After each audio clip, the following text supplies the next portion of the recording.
सबा समझ नहीं आ रही दीनू। कैसे बताऊं मैं तुमको। पता नहीं तुम्हारी कैसी हालत होगी ये बात सुनकर।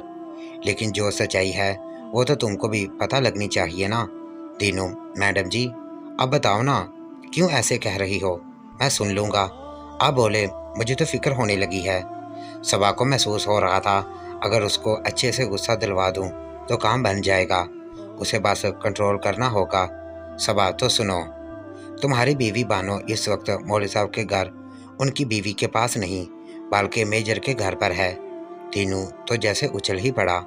एकदम गुस्से से सबा की तरफ बढ़ा और बोला, क्या बात कर रही हो आप मैडम जी। वो वहाँ क्यों होगी इस वक्त रात में। उसे वहाँ क्या काम हो सकता है।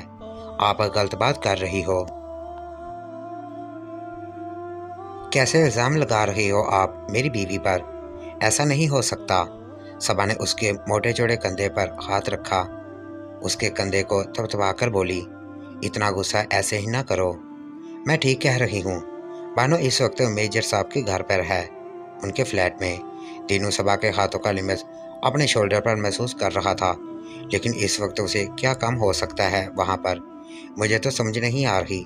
सबा, नहीं, अगर तुमको यकीन नहीं है तो तुम खुद चलकर देख लो वहाँ पर कि वो वहाँ क्या कर रही है। तीनों, चले मैडम जी। वो काफ़ी गुस्से में लग रहा था। दोनों बेसमेंट से ऊपर की तरफ बढ़े। अभी ऊपर को चढ़ने ही लगे थे कि ऊपर की सीढ़ियों से किसी की तेजी से नीचे उतरने की आवाज़ आने लगी, जैसे कोई मर्द उतर रहा हो। सबा घबरा गई कि वो क्या जवाब देगी। अभी कुछ देर पहले जिस बात का उसे डर था वो फिर से उसके साथ होने लगी थी। सबा, ओ नो दीनू, ये कौन आ रहा है। अगर किसी ने मुझे इस वक्त यहाँ देख लिया तो बहुत बुरा होगा। क्या करूँ मैं, जल्दी बोलो। दीनू को कुछ ना सूझा। उसने सबा का नंगा गोरा बाजू पकड़ा और उसे लेकर खींचता हुआ वहीं बेसमेंट के एक कॉर्नर में बने हुए छोटे से 5 फुट के कमरे की तरफ बढ़ा, जो कि बिल्डिंग में वाटर सप्लाई के लिए लगे हुए बड़े वाटर पंप के लिए बनाया हुआ था। दीनू ने उसके दरवाजे को लगा हुआ ताला खोला और जल्दी से सबा को अंदर धकेलकर बाहर से ताला लगा दिया। सबा अंदर गई तो अंदर बिल्कुल गुप अंधेरा था। अंदर कोई रोशनी नहीं थी, सिर्फ दरवाजे में से बाहर बेसमेंट की रोशनी ही आ रही थी। यहाँ सबा पहली बार आई थी और आई भी किस हालत में थी। हल्की हल्की रोशनी में इधर उधर देखा। बिल्कुल छोटा सा कमरा था। एक तरफ मोटर पंप लगा हुआ था, बाकी जगह खाली थी। गंदी सी जगह हो रही थी, ना कोई बैठने की जगह और ना कुछ और।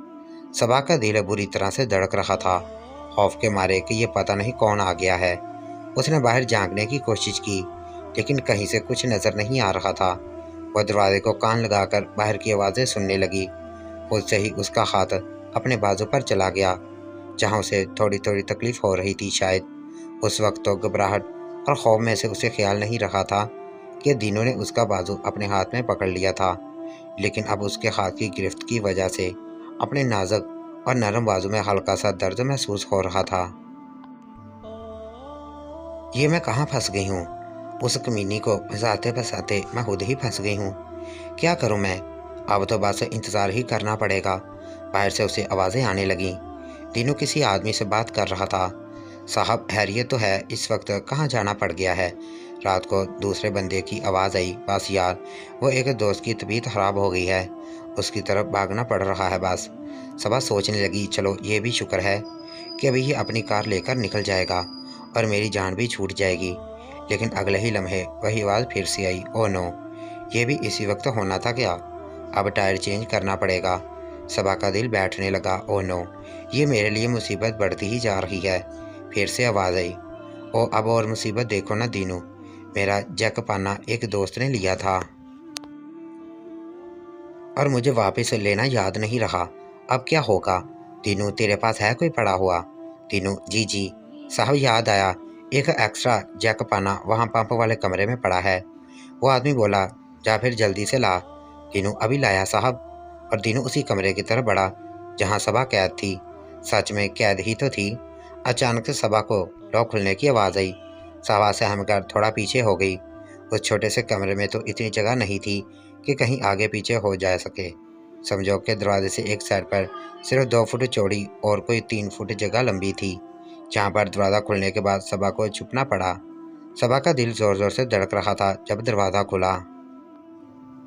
दीनू अंदर आया और सबा वाली साइड पर आ गया। अपना हाथ अंधेरे में ही बढ़ाकर इधर उधर मारने लगा। इतनी जगह तो थी नहीं कि सबा कहीं और होती। सीधा उसका हाथ सबा के नंगे बाजू से टकराया। उसने फ़ौरन से ही उसके दोनों नंगे बाजू अपने हाथों में थाम लिए, बहुत ही हल्के से, बिना कोई भी प्रेशर और ताकत लगाए, और फिर अपना मुंह अंधेरे में ही सबा के करीब लाकर बहुत ही धीरे से बोला, दीनू, वो जो आपके फ्लैट से नीचे के फ्लैट में रहते हैं ना, वो साहब बाहर जा रहे हैं।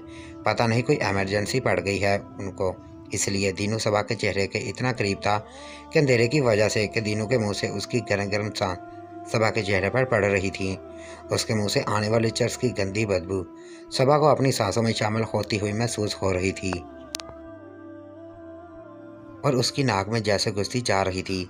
बहुत ही मुश्किल हो रहा था सबा के लिए उसकी बदबू को बर्दाश्त करना, लेकिन इस सिचुएशन और टाइम के मुताबिक उसे यह सब बर्दाश्त करना था। उसको जवाब देने के लिए सबा बहुत ही धीमी आवाज़ में बोली, सबा, तो अब यहाँ क्यों आया है? तीनू, मैडम जी, क्या आपने कहा? सबा की आवाज़ शायद उसे नहीं आई थी ठीक से, तो सबा थोड़ा उसके चेहरे के और करीब हुई और दोबारा से अपनी बात उसे कही। ऐसे में अंधेरे से और इतना करीब होने की वजह से सबा की नाक भी दीनू की नाक से टकरा गई, लेकिन सबा ने फौरन ही खुद को संभाला। दीनू ने भी अभी तक सबा के दोनों बाजू थामे हुए थे और उनको छोड़ा नहीं था। सबा के नरम और मुलायम बाजू को फील करते हुए दीनू को भी शायद बहुत अच्छा लग रहा था। उसने सबा को उसके बाजू से पकड़ते हुए थोड़ा सा और अपनी तरफ खींचा और अपना मुंह सबा के कान के पास लाकर बोला, दीनू, बस मैडम जी, उनको जैक देकर टायर तब्दील करवाता हूँ, फिर वो फारग, फिर आप चली जाना। इतनी छोटी सी जगह पर रात के इस टाइम में और बिल्कुल अंधेरे में दीनू अपने इतना करीब होना सबा को बिल्कुल भी अच्छा नहीं लग रहा था, लेकिन वो ऐसी हालत में फंस चुकी थी कि उसके लिए खामोश रहने के सिवा कोई और रास्ता नहीं था। दूसरी बात जिसके लिए सबा शक कर रही थी वो ये थी कि दीनू ने उसका कोई भी गलत फ़ायदा उठाने की कोशिश नहीं की थी। जो कुछ भी वो कर रहा था वो तो जैसे नॉर्मल था। अचानक बाहर से बहुत ही करीब से उसी आदमी की आवाज़ आई, अरे दीनू, कहाँ रह गया है? और ये अंधेरे में क्या बड़बड़ा रहा है? दीनू और सबा दोनों ही घबरा गए। दीनू फौरन ही दरवाजे की तरफ मुड़ गया। सबा के बाजू को छोड़कर बोला, कुछ नहीं साहब, मैं ये कह रहा था कि यहीं कहीं रखा था, अब पता नहीं कहाँ है। वो आदमी दरवाजे में खड़ा था लेकिन अंदर नहीं आया था। सबा को वो दरवाजे में खड़ा हुआ साफ नजर आ रहा था, लेकिन अंदर बिल्कुल भी अंधेरा होने की वजह से वो उन दोनों में से किसी को भी नहीं देख सकता था। सबा की तो सांस रुकने लगी थी। डर और खौफ के मारे उसे लग रहा था जैसे उसकी जान ही निकल जाएगी और दिल हलक से बाहर आ जाएगा। अपने डर और खौफ के मारे उसे और तो कुछ न सूझी। वो पीछे से दीनू की कमर से लिपट गई, खुद को उस आदमी की नज़रों से छुपाने के लिए।